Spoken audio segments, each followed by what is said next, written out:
Magandang araw. Ang tatalakayin natin ngayon ay tungkol sa pamamaraan sa paglilinis at pag-aayos ng katawan. So, ang kalinisan ay kagandahan, kinalulugdan ng kanyang mag-anak, ng mga kaibigan at mga kakilala. Ang batang malinis at maayos sa katawan, kaya-ayang pagmasdan ang batang may malinis at malusog na pangangatawan. So, ang nilalaman ng ating lesson ngayon ay tungkol din sa pahalagang panatilihin ang kalinisan ng katawan.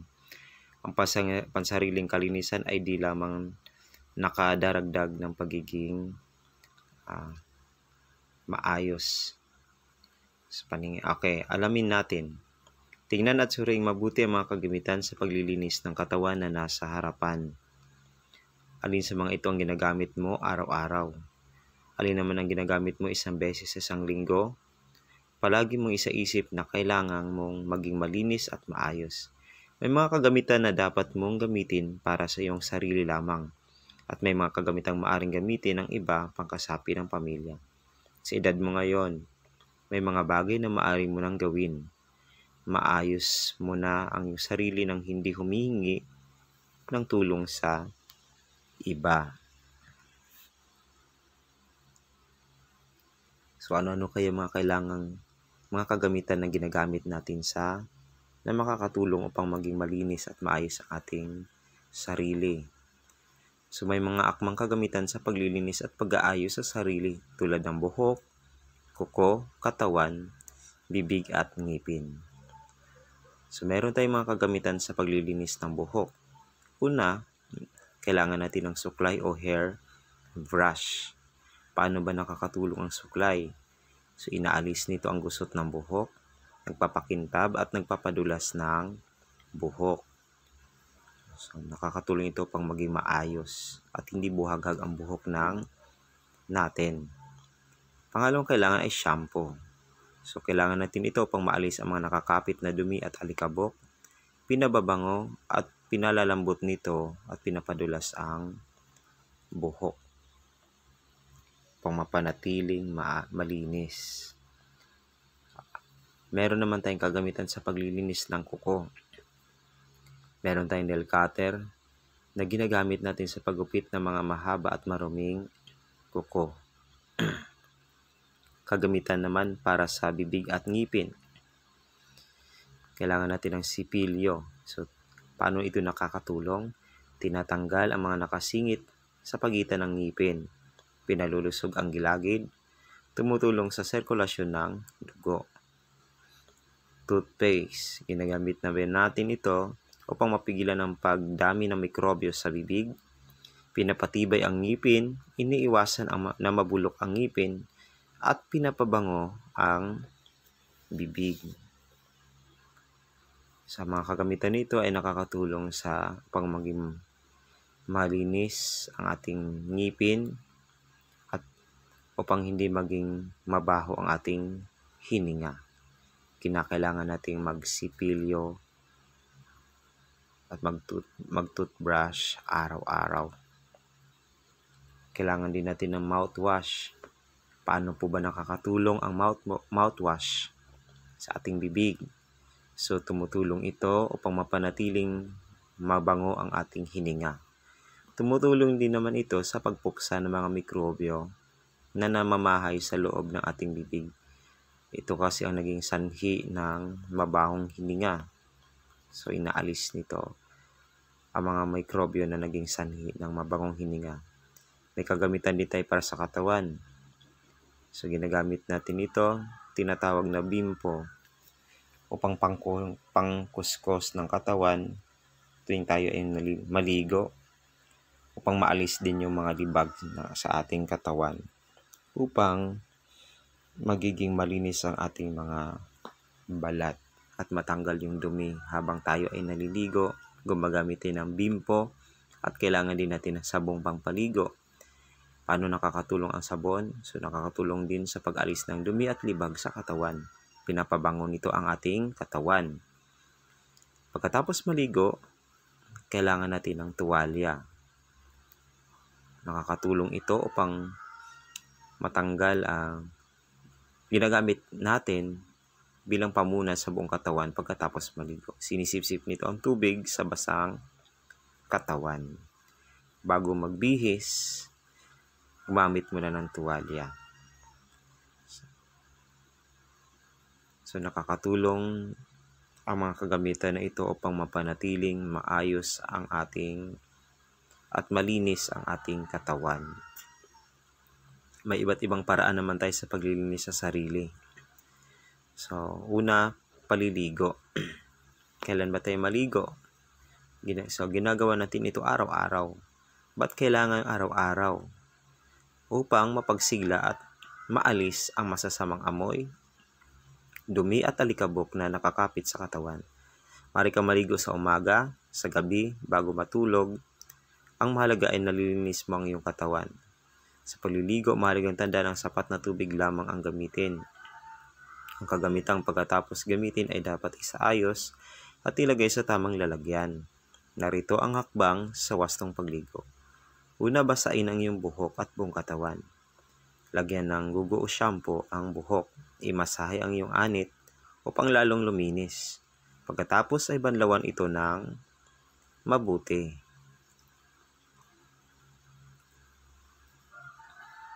So sa pamamagitan ng pagliligo araw-araw, naalis yung dumi at ating libag at nagkaroon tayo ng panibagong lakas at sigla. Naalis din yung init ng katawan. Sa pagligo, sabunin ang buong katawan, gamit ang basang bimpo sa pagkuskos sa iba't ibang bahagi ng katawan.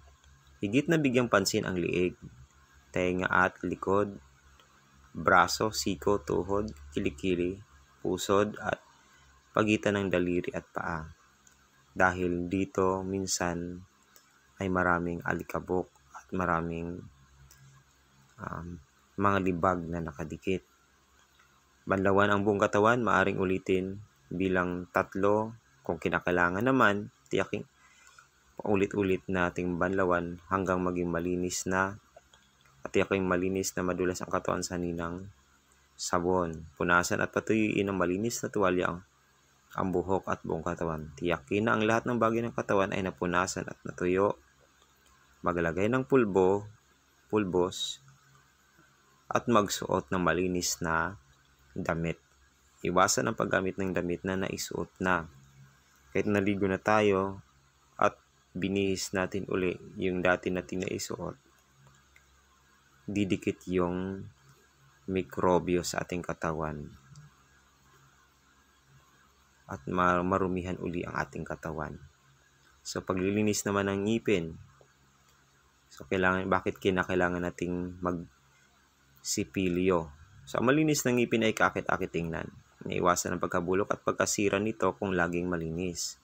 Ugaling magsipilyo sa umaga pagkatapos kumain. Gumamit ng toothpaste laban sa pagkabulok at ng sipilyo ay angkop sa iyong gulang. May pambata at may pangmatanda rin tayong sipilyo. Yung angkop lamang sa gulang. Sa paglilinis naman ng ngipin, ang mga hakbang na dapat nating tandaan. Una ay ihanda ang isang basong puno ng malinis na tubig at lagyan natin ng toothpaste ang sipilyo. Then, kuskusin ang iyong dila upang maalis ang mga nakakapit na pagkain. So, habang nagsisipilyo, isali din natin ang after magsipilyo, magmumugmog ng malinis na tubig. Maaring ulitin ang pagkuskos, magmumugmog muli, linisan at hugasan ang sipilyo bago itago. Maglaan ng lalagyan nito upang hindi marumihan o madapuan ng ipis o langaw. Makabubuting may takip ang ating sipilyo. At huwag din nating ipagamit ito sa iba.